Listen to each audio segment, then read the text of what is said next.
Chúa qua in đam em mùa na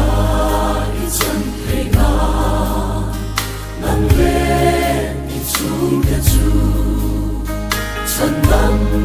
na lông na xoay lu thoải Christian Chúa qua lời phát trên na te chú qua làm gì mong anh trôi về nơi đâu nung cuối in xoay anh tìm về nơi đâu chợt qua đi đang hiên lên cho đến đi khi xa luôn thân mây la thiếu đắng ang ai tổ lâu lim đã đi sống từ chú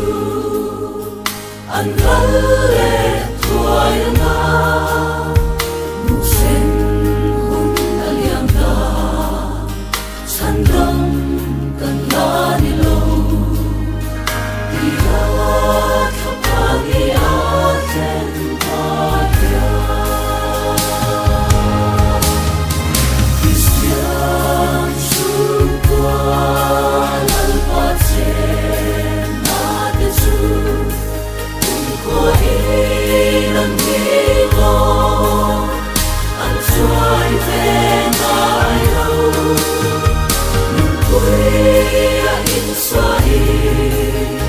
anh tìm về nơi đâu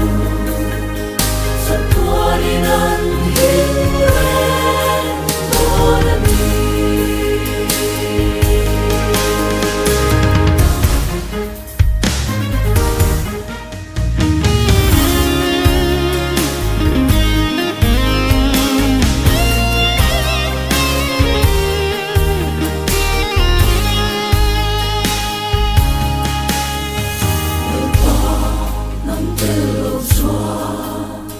Chúa qua ta tin thấy lâu lim lá kim ba đi lâu rồi xuống để xa na te được ta xuống nắng ghé hi thiếu đắng ang ai lo về Giêsu nang in tâm